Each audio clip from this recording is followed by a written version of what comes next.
Hello dear students, welcome back to रैंकस। This is Gaurav और आज हम लोग अल्केन सेक्शन का, हाइड्रोकार्बन का अल्केन सेक्शन का बहुत ही इंपॉर्टेंट रिएक्शन पढ़ने वाले हैं। रिएक्शन क्या फिर क्या मैं कह लूँ कि इस सेक्शन में बेसिकली यही एक टॉपिक है जो पूछा जाएगा। जैसे मैं आज अगर अल्केन के बारे में बात करूँ तो अल्केन्स का केवल और केवल मोनो डाई हैलोजिनेशन पूछा जाएगा। और इससे ज़्यादा इंपॉर्टेंट सवाल, इससे ज़्यादा इंटरेस्टिंग सवाल और किसी टॉपिक से नहीं हो सकता। फिर उसके बाद आपको मेमोरी बेस्ड क्वेश्चन पूछ लिया जाए कि ये रिएजेंट क्या करता है, लेकिन वो उतना अच्छा सवाल नहीं होगा जितना अच्छा सवाल जैसे हैलोजिनेशन का सवाल होता है।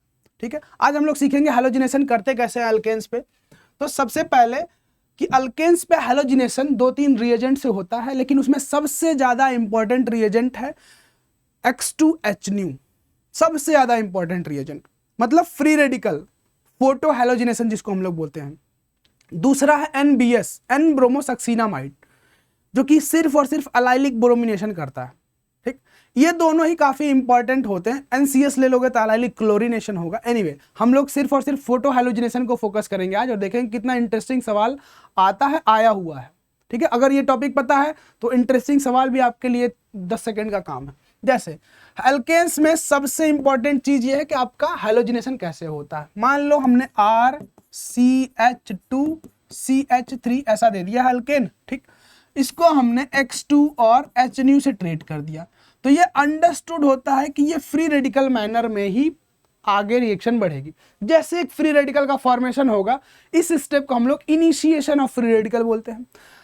इनिशिएशन हो गया, अब हम लोग ये जानते हैं कि अगला स्टेप इसका प्रोपगेशन होता है। फ्री रेडिकल का प्रोपगेशन ये अपने ही जैसे और भी स्पीसीज, नए स्पीसीज प्रोवाइड करेगा, है जेनरेट करेगा। तो ये क्या करेगा कि हम लोग अल्केन्स में बेसिकली क्या जानते हैं कि जितने टाइप के CH बॉन्ड होते हैं, ठीक है, अगर हम लोग को हैलोजिनेशन कराता है तो जितने टाइप के CH बॉन्ड है पहले उतने टाइप के CH बॉन्ड तोड़ो और जहां जहां तोड़ते जाओ वहां वहां एक एक बार करके हैलोजन जोड़ते जाओ। दैट्स इट, यही एक रिएक्शन है। जैसे अगर मैं यहाँ पे कुछ मान लेते हैं, इसके पास कोई हैलोजन नहीं है, कोई भी हैलोजन नहीं है, I am showing halogen, no it's hydrogen.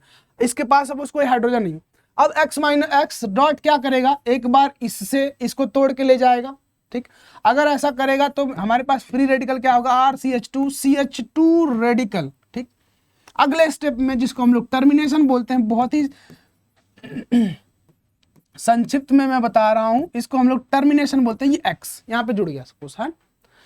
अच्छा, अब चाहे ये बॉन्ड तोड़ ले, ये बॉन्ड तोड़ ले, ये बॉन्ड तोड़ ले, ये तीनों का इन्वायरमेंट तो सेम ही है, तो फ्री रेडिकल तो तीनों में सेम ही बनेगा, है ना।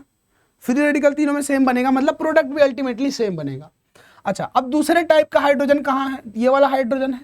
अब इसका अगर हम लोग फ्री रेडिकल, ये फ्री रेडिकल ने फ्री रेडिकल बनाया ऐसा और CH3, अब यहां पे हाइड्रोजन हैलोजन जुड़ेगा RCH, यहां पे X और CH3। ठीक, मेरे कहने का मतलब ये है कि अगर और भी हाइड्रोजन होते, और भी अलग अलग इन्वायरमेंट के हाइड्रोजन होते, तो और भी इसी तरीके से हैलोजन हम लोग जोड़ के टोटल प्रोडक्ट बताते। तो इनमें जो मेन क्वेश्चन पूछा जाता है कि कितने प्रोडक्ट बनेंगे, पॉसिबल प्रोडक्ट हैं। पहला चीज, जब कितने पूछ लिए जाते हैं तो हम लोग स्टीरियो और स्ट्रक्चरल सारे गिन के बताते हैं, और स्टीरियो गिनना काफी इंपॉर्टेंट और ट्रिकी हो जाता है। अगर आप थोड़ा बहुत भी सिंसियर नहीं है तो फिर आपके लिए मुश्किल हो जाएगा स्टीरियो आइसोमर गिनना। ठीक है, अगर आपको बता दिया गया कि एक्सक्लूडिंग स्टीरियो आइसोमर, बेहद आसान। ठीक, लेकिन कई कई बार ऐसा हुआ है कि आपसे पूरा पूछ लिया गया है। पहली बात तो ये होगी। दूसरी बात, NBS और NCS ये सिर्फ और सिर्फ अलाइलिक हैलोजिनेशन के लिए यूज होते हैं, अलाइलिक हैलोजिनेशन के लिए यूज होते हैं, ये इंपॉर्टेंट नहीं होता। अब देखो ये हो गया, ठीक है। अब फ्री रेडिकल का बनना, जो स्टीरियो आइसोमर जनरेट हो रहे हैं, हमें तो ऐसा दिख रहा है कि एक बार X यहां जुड़ गया, एक कंपाउंड, एक प्रोडक्ट, एक बार X यहां जुड़ गया, एक प्रोडक्ट। ठीक है, लेकिन थोड़ा सा और अच्छे तरीके से देखा जाए तो यहां पे अगर ग्रुप्स अलग अलग हो जाएंगे तो ये कायरल सेंटर हो जाएगा। कायरल सेंटर का फायदा ये होगा, या फिर नुकसान आपके लिए गिनना ये हो जाएगा, सपोज फ्री रेडिकल बना, ठीक है, CH4 से, या फिर इसी कंपाउंड को ले लूं, फ्री रेडिकल RCH2CH3, है ना। इस बार मैंने मान लिया इस बॉन्ड को तोड़ा मैंने, है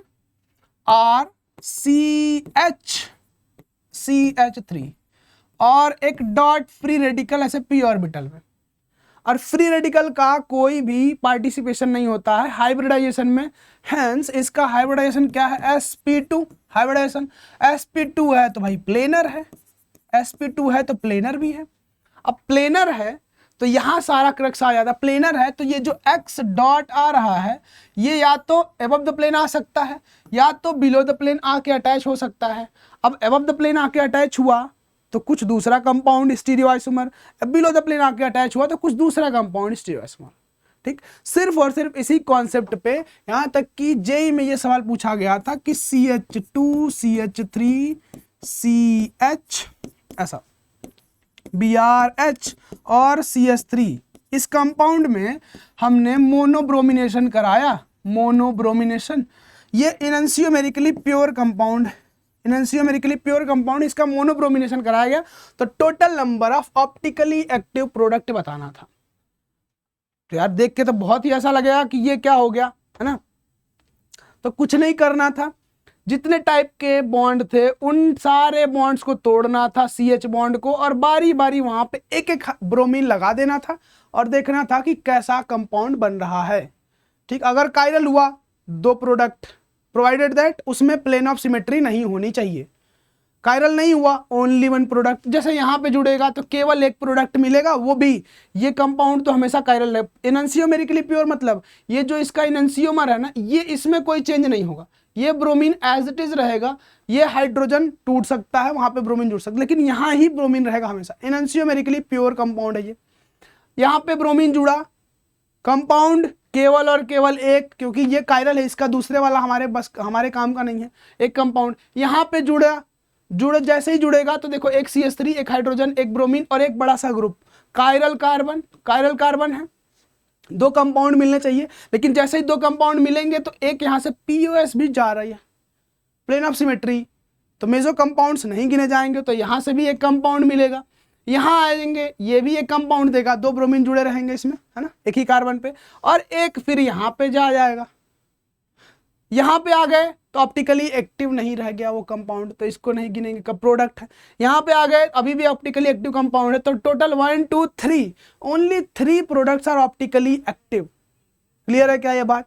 अब देखो जेई मेन का तुरंत का सवाल अभी रिसेंटली पूछा गया कि maximum number of isomeric monochloro derivatives which can be obtained from 2 to 5 tetramethyl hexane by chlorination. ठीक है, मतलब कहने का क्या है कि आपको पहले तो ये स्ट्रक्चर आना चाहिए ड्रॉ करना, ठीक, उसके बाद आप क्वेश्चन के बारे में सोचेंगे। जब स्ट्रक्चर नहीं ड्रॉ कर पाएंगे तो पॉसिबल ही नहीं कि आप ये क्वेश्चन कर पाए। जैसे बोला गया है पहले तो टेट्रामेथाइल हेक्सेन 6 कार्बन, 2 3 4 5 और 6, ठीक है। बोला गया 2 2 2 पे और 5 5 टेट्रामेथाइल 1 2 3 4 5 6 हेक्सेन, ये रहा स्ट्रक्चर। ठीक है, ये आना चाहिए था, ये तो बहुत ही आसान है, ये तो करना था IUPAC। देखो इसका हम लोगों ने बताया कि क्लोरीनेशन कराया, और वो भी कैसा, तो मोनोक्लोरीनेशन कराया, ठीक। तो हमें पता है कि यहाँ पे 3 हाइड्रोजन है, यहाँ पे 3 हाइड्रोजन है, यहाँ पे 3 हाइड्रोजन, लेकिन इन 9 हाइड्रोजन का इन्वायरमेंट बिल्कुल सेम है, सारे इन्वायरमेंट सेम है। चाहे ये बॉन्ड ले लो, चाहे ये बॉन्ड ले लो, चाहे ये बॉन्ड ले लो, सारे इन्वायरमेंट सेम है। तो ऐसा नहीं करेंगे हम कि एक बार इस पे जोड़ेंगे, एक बार इस पे जोड़ेंगे, एक बार इस पे जोड़ेंगे, नहीं, एक किसी पे जोड़ दो, वो सब बराबर है। एक किस पे जोड़ दो, ठीक, तो वो घूम के सिंगल बॉन्ड के राउंड रोटेशन है, तो कभी यहाँ रहेगा, कभी यहाँ रहेगा, पूरा रोटेशन चलता रहेगा, मतलब कोई इसमें डिफरेंस नहीं है, सारे आइडेंटिकल है, किसी एक को तोड़ लो हो जाएगा बात हमारा। जैसे ही यहाँ पे जोड़ा हमने, जैसे ही यहाँ पे जोड़ा, एक कंपाउंड यहाँ पे बन गया, ठीक है। अब क्या ये कायरल कंपाउंड है, क्या ये कायरल कंपाउंड है, नहीं, बिल्कुल नहीं, ये कायरल तो है नहीं। तो एक प्रोडक्ट यहां से बन गया, ठीक, यहां से भी सेम काम, ये सारे के सारे सेम है, ये सारे के सारे सेम हाइड्रोजन है, ठीक है। अब इनमें से किसी पे भी जोड़ दो, सब इक्विवेलेंट है, मतलब सब पे जुड़ गया। कहने का मतलब ये, एक पे जोड़ना मतलब तुम ये समझ लो कि वो एक को ही तुम डिफरेंशिएट नहीं कर पाओगे, सारे के सारे हाइड्रोजन इक्विवेलेंट है, किसी एक को तोड़ो मतलब सबका टूटा है ना। तो चाहे ये जोड़ो चाहे ये जोड़ो, कंपाउंड तो एक ही है, है कि नहीं। चलो अब देखो, एक यहाँ पे हाइड्रोजन दो तरीके का है ना, यहाँ भी हाइड्रोजन।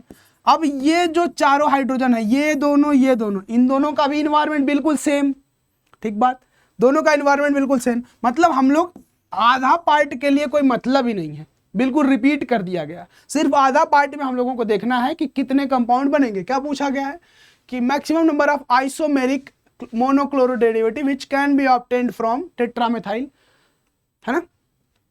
अब यहाँ पे एक कंपाउंड जोड़ा तो एक ब्रोमीन जोड़ा, एक कंपाउंड यहाँ से एक प्रोडक्ट मिला। यहाँ पे जैसे ही जोड़ा हमने, एक हाइड्रोजन, एक क्लोरीन, एक बड़ा ग्रुप और एक इधर से, समझ में आ रहा है। तो ये हो गया कायरल कंपाउंड। तो कायरल कंपाउंड के लिए यहाँ दो कंपाउंड मिल जाएंगे, दो प्रोडक्ट मिल जाएंगे। और कुछ पॉसिबल है क्या? अगर इस वाले को तोड़ो तो पहले तोड़ चुके हो, अगर इस वाले को तोड़ो तो पहले तोड़ चुके हो, अब तोड़ ही नहीं सकते बॉन्ड, समझ में आया। तो बड़ा सा स्ट्रक्चर सिर्फ डराने के लिए, टोटल पॉसिबल प्रोडक्ट्स आर 3, समझ में आई बात। अब चाहे इसमें कुछ भी नहीं दिया, हाँ ये बात ध्यान रहे कि अगर जब तक आपको ये ना बोल दे कि एक्सक्लूडिंग स्टीरियोआइसोमर, तब तक आप स्टीरियोआइसोमर गिन के ही बताएंगे। अगर नहीं दिया है क्वेश्चन में, मतलब वो पूरा टोटल आइसोमर पूछ रहा है, कितने एग्जिस्ट करेंगे stereo isomer, optically active, optically inactive, जितने भी स्टीरियो आइसोमर आप सोच सकते हैं वो सारे सारे गिन के आपको बताना है। अगर उसको नहीं पूछना होगा स्टीरियो आइसोमर के बारे में, आपका नॉलेज नहीं चेक करना होगा, तो वो बता देगा कि नहीं स्टीरियो आइसोमर छोड़ दो, कोई बात नहीं, तुम्हारे पास का नहीं है। मैं मजाक कर रहा हूँ, ऐसा नहीं है, ठीक है। तो ऐसे ही इंटरेस्टिंग कॉन्सेप्ट के साथ सीखते रहो, बने रहो रैंकर्स यही चैनल पे। और इस जो PDF है इसको ऑब्टेन करने के लिए हमारे फ्री टेलीग्राम लिंक में आप लोग जुड़ सकते हैं, डिस्क्रिप्शन बॉक्स में लिंक दिया हुआ है। और मिलते हैं अगले वीडियो में, तब तक के लिए tata bye bye, take care.